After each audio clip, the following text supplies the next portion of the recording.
Bonjour à tout le monde, nouvelle vidéo électrocodeur. Aujourd'hui, je vais vous expliquer comment est-ce que mon projet qui était de créer un drone avec mon STM32 a tourné à la catastrophe.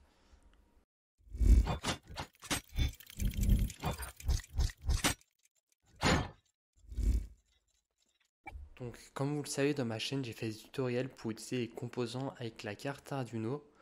Donc, une fois que je connaissais à m'y connaître assez bien, j'ai décidé de créer une voiture. Comme vous le savez, cette voiture, elle fonctionne. Même la vidéo est dans ma chaîne, donc si vous souhaitez la regarder, vous pouvez.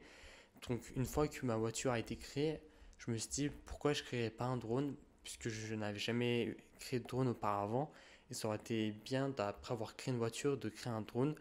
Donc là, jusque-là, tout va bien, on va dire. Je commence à faire mes premiers essais sur breadboard. Je commence à relier mes moteurs avec ma carte.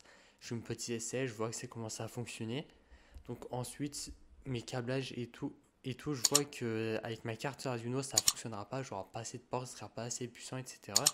Donc je décide d'utiliser avec ma carte STM32 qui a beaucoup plus de possibilités, il a plus de ports. Donc là, je commence à créer le programme. Donc comme vous voyez, le programme, j'ai galéré quand même à écrire les premières lignes. Je ne savais pas quelle bibliothèque j'aurais pu utiliser, comment est-ce que j'aurais pu l'utiliser. Mais au final, j'ai réussi à utiliser des bibliothèques. Et là, vous voyez que le programme, j'ai réussi à le faire. Donc ça, je trouve que c'est quand même pas mal. Donc malgré le fait que j'ai galéré à écrire le code, au final, j'ai réussi à faire un bon code qui avait l'air de fonctionner. Donc j'ai envoyé le programme et lorsque j'ai fait mes premiers tests, j'ai vu que le programme avait l'air de fonctionner.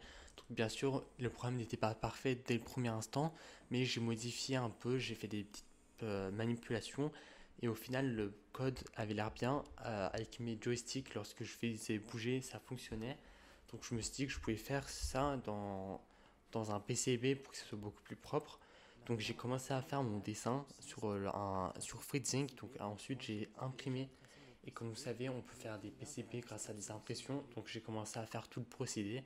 Si vous voulez, pour regarder ma vidéo pour faire vos PCB vous-même. Donc ensuite, une fois que le PCB a été fait, j'ai réalisé les trous. Donc ensuite, j'ai étamé les circuits et j'ai commencé à souder les composants. Donc ensuite, la soudure était terminée, donc je pouvais faire mes premiers tests avec mon PCB. Et là, ça marchait, donc j'arrivais à contrôler mes moteurs grâce à mes deux joysticks. Donc là, ça avait l'air bien aussi. Donc j'ai commencé à créer une petite plaquette pour pouvoir mettre mes moteurs dessus, comme si c'était un vrai drone.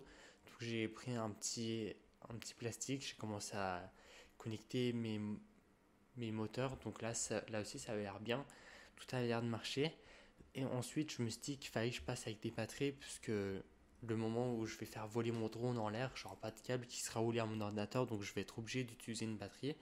Donc là, je prends une batterie, je vais les relier, sauf qu'au moment où je vais alimenter mes moteurs avec ma batterie, sans faire exprès, j'alimente ma carte en 9 volts au lieu d'alimenter mes moteurs. Donc là, ce qui se passe, bien évidemment, ma carte elle est grise, donc malheureusement, tout gris dedans. Donc mon L293D qui va me permettre de contrôler mon moteur gris, mes moteurs gris, ma carte STM32 gris et mes NRF 24L01 gris aussi. Donc plus aucune communication, c'est normal. Tout gris en une seconde à peine, même pas. Donc là, c'est à ce moment-là que j'ai compris que j'aurais rien pu faire en fait. Tout le circuit que j'ai fait, tout le programme, tout le câblage, tout ce que j'ai fait, ça a arrêté de fonctionner. Donc c'est à ce moment-là que j'ai compris que ça allait pas marcher. En tout cas, c'est comme ça que mon projet qui était de créer un drone allait commencer à fonctionner. Comme vous voyez dans les essais, tout était fait pratiquement.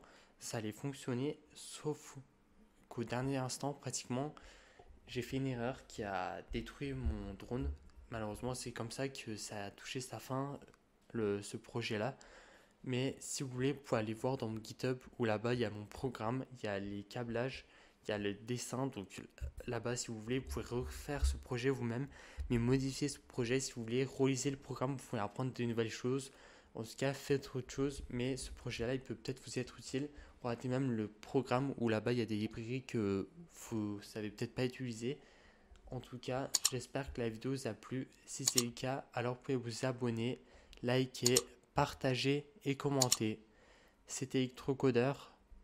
Ciao!